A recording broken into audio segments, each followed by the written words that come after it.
Good morning, students. Today we will start a new chapter in geography part, chapter number 11, India Water Resources. In 9th standard, we became aware with the drainage system. We got the idea of the water divide and we divided the rivers into North Indian rivers and peninsular rivers. We also became familiar with the terms that the rivers of North India are flooded twice in a year. They are perennial. They have water throughout the year. Whereas the rivers of peninsular region become dry and they are holding only water for a short period. That's why we are not able to provide irrigation facilities to a maximum part of our country India. But if we are interlinking the rivers of North India with South India, then this water which is wasted can be utilized for maximum purpose. So let us try to become clear with the water resources available in our country, India. We know that because there is water, there is life. So no water, no life. We cannot imagine any life on the earth without the presence of water. Absence of water. No water, no life. There is no option for water resource. The list of the usage of water is very, very long. Entire biotic world or living world is using the water to sustain itself. The prosperity of any nation is depending on its agriculture and the amount of water which it uses in it. Water is also required for other purposes like drinking purpose, domestic uses and also in industries. In our country, water shortage is created because of the rate and volume at which we are using it. The increasing population and for development projects, we are rather wasting water. With this consideration, it is necessary that we should use water in a judicious or sparingly, in a limited manner. Water is a limited resource. No other resource can be used in its place. We do not have any alternative of water. If the environment is existing, it is because of water. And that's why water becomes an inseparable part of human life.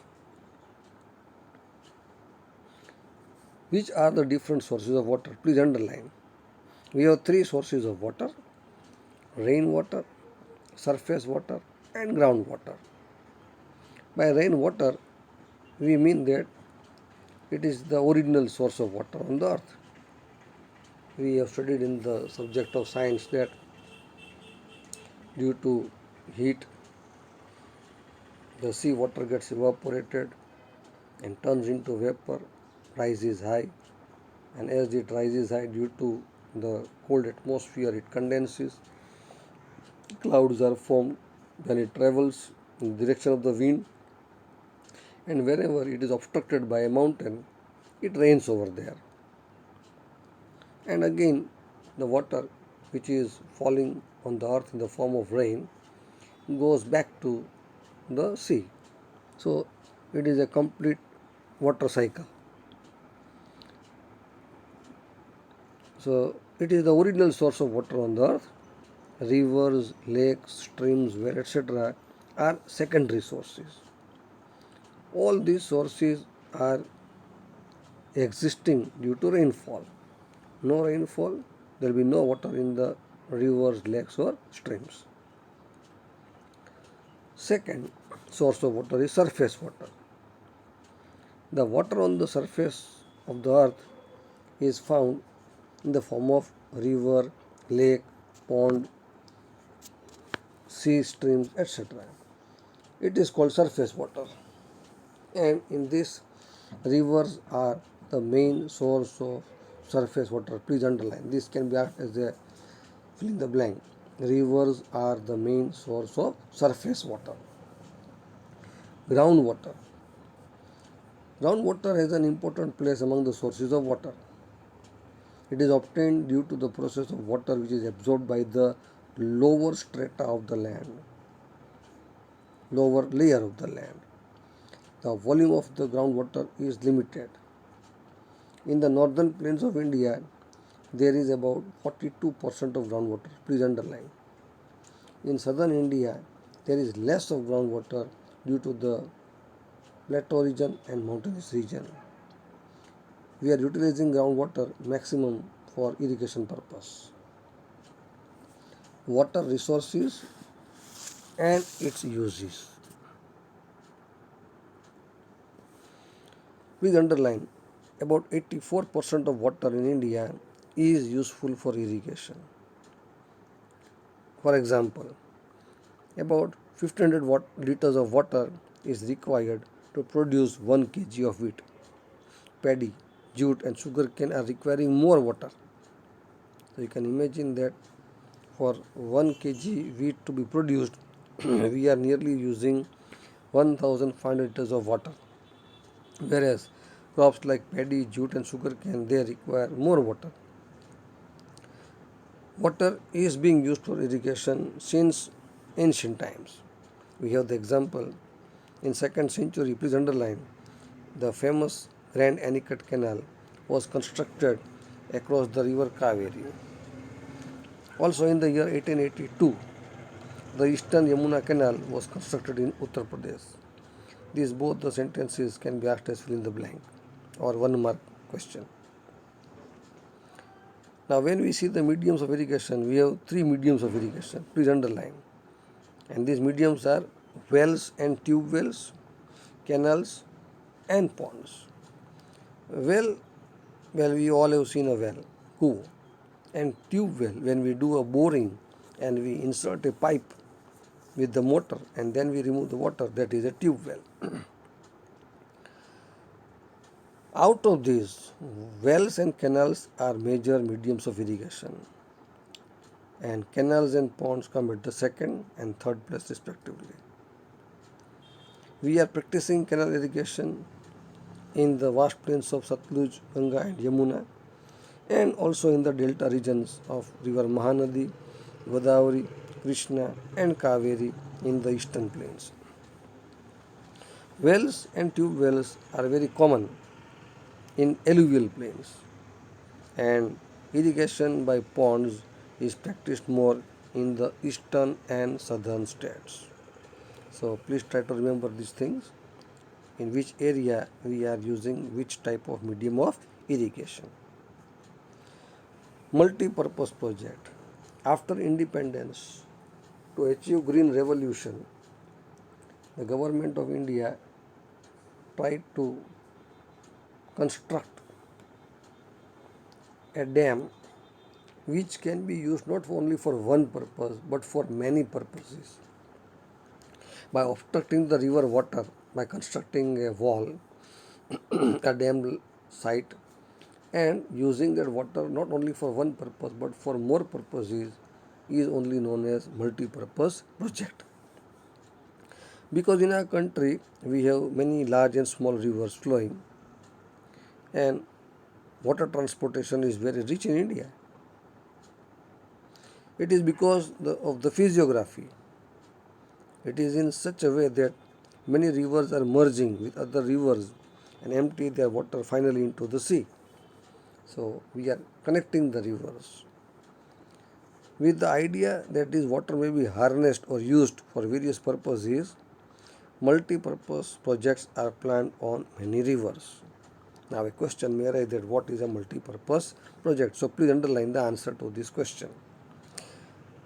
A multi-purpose project is meaning to solve various problems which are associated with river valleys, which include flood control, prevention of soil erosion, to provide water for drinking and irrigation, and also for industries, to provide water to the settlements, people living in different regions, to generate electricity, to have internal water transportation, for entertainment, also wildlife protection and development of fishery. If all these purposes are served by one construction of a dam, then it can be called as a multi-purpose project. Come to page number 91. We have some examples. You must know it. That which multi-purpose project is on which river and which states are getting the maximum advantage of it. We have Bhakhra Nangal project on river Satluj and the benefiting states are Punjab, Haryana, Rajasthan. We have Kosi river project on river Kosi and the benefiting state is Bihar.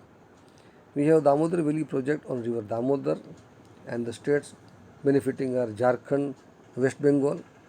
We have Hirakund project on river Mahanadi and the benefiting state is Odisha. We have Chambal Valley project on river Chambal and the benefiting states are Madhya Pradesh, Rajasthan. We have Nagarjuna Sagar project on river Krishna and the benefiting states are Andhra Pradesh, Telangana. We have Krishnaraj Sagar project on river Kaveri and the benefiting states are Karnataka, Tamil Nadu. We have Tungabhadra project on river Tungabhadra and the benefiting states are Karnataka and Andhra Pradesh. We have Narmada Valley project or Sardar Sarovar project on river Narmada and the benefiting states are Madhya Pradesh, Gujarat, Rajasthan, Maharashtra. We have Kadana Wanagbori project on river Mahisagar and the benefiting state is Gujarat. Again we have Ukai and Kakrapar river project on river Tapi and the benefiting state is again our state Gujarat.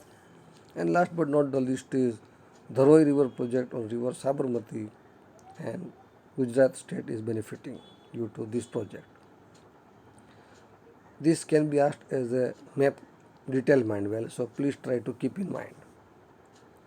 How are we distributing the water for irrigation purposes? Which are the areas? Well, all the states are not getting the same benefits. We have a difference regarding the area under irrigation in every state.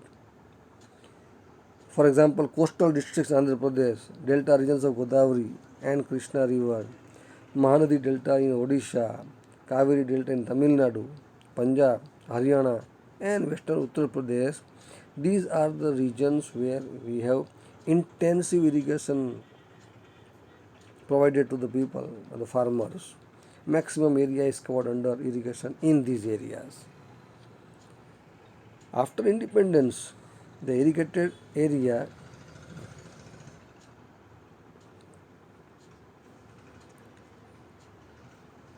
has increased 4 times. Irrigation is practiced in about 38% of the net sown area. Please underline. And from the total net sown area, 38% is enjoying the irrigation facility.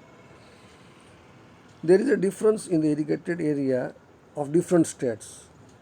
Please underline. In Mizoram, we have only 7.3% area, total area under irrigation, whereas in Punjab it is 90.8%.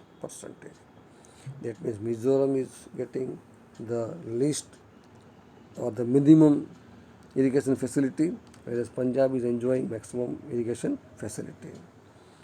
Also, there is a vast difference between the total area under irrigation with the total area sown.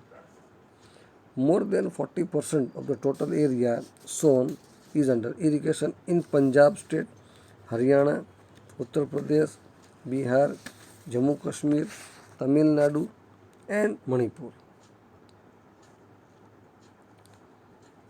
Though we are having such a vast distribution system, still our country is having water crisis. Water shortage problems are being faced by the country. As we know that water is a natural gift. The water shortage is constantly intensified because there is an increasing demand for food grains by the increasing population. Then people like to grow cash crops which needs more water. Also there is increasing urbanization. more and more towns and cities are being having more and more settlements, and also the lifestyle of people is changing. Due to all these reasons, we are suffering from water crisis. The position of water supply and the inequality in the local distribution system are challenges to human interest, livelihood, as well as economic development. In present condition, the water crisis is in very alarming, serious stage in the arid or dry regions of western Rajasthan and the interior areas of southern peninsular plateau. These areas are experiencing water shortage in a very serious manner. If you go to Kutch area, you will come to know that people have to walk a long distance to fetch a pot of water. Again, the quality of the water gets deteriorated in many villages and some towns, and due to it, many waterborne diseases are also spreading. If you go to villages, there is no proper drainage system, no gutter system, and that's why people throw all their used water rather for washroom or for bathing or using washing utensils directly on the area nearby, and there the insects start breeding like mosquitoes, and they start spreading disease well. Please underline, today's need is availability of pure, potable or drinking water, and it is also the basic need of life. Apart from the attempts made to increase the availability of potable water, there is a great difference between the demand of water as well as its supply. Demand is more and supply is less. Even today, there is a severe shortage of drinking water in nearly 8% towns in India. Please underline. It needs to be done to provide clean drinkable water to nearly 50% of the villages of the country. Come to page number 92. There has been a large increase in the irrigation facilities in India. However, two-thirds of agricultural region still is depending on rainwater. In recent times, the groundwater level has gone down considerably due to more and more water which is extracted through wells and tube wells. Students, you might be experiencing that before only 4 or 5 years, we tried to deepen the Narsi Sarovar because the areas closely attached to it, like Sardar Bagh area or Jhanjrada Road, if you did a boring for nearly 500 feet, there was no water. But by this deepening of this lake, Narsi Sarovar, the water level is rising, and that's why these areas are now having less shortage of water. If we will go on removing the water in this manner, then we will be suffering from water crisis very badly. And because we are removing the water, extracting the water level, the groundwater is decreasing. And so our country is facing severe problems as some states are extracting groundwater in excess volume. Because of this, please underline, serious problems like reduction in the quality of the water and increasing scarcity will have to be faced.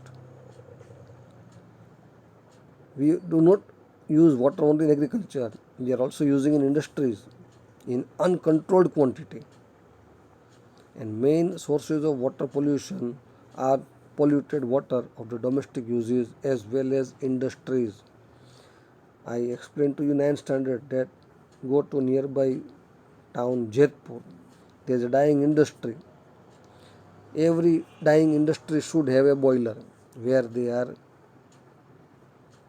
heating the used colorful water and evaporating, and only the solid waste of the color chemical remains. But it is very costly, and that's why They allow this water to flow in the river Bhadar, and in this way, river Bhadar is polluted. If we will not become serious, then we will be facing dangerous problems as well as disease well. Management and conservation of water resources. How can we manage and conserve these water resources? We know that available water is in a very limited quantity or quota, and the distribution is unequal. Also, there is a problem of water pollution, and that's why it is very, very important to see that we are using the water in an economical way and also conserving the available water. Water is only such a resource which is directly associated with the entire living organisms. Not a single living organism can live without water. With other things we can survive, but without water we cannot survive. And so the remedies to conserve water are to be done at different stages. The maintenance of the water resource is known as water conservation. Please underline. Some general remedies or solution to conserve water are as follows. More construction of reservoirs for water storage, connecting two river basins closer and bringing the groundwater at higher level, and we will have to do this because it is a national resource.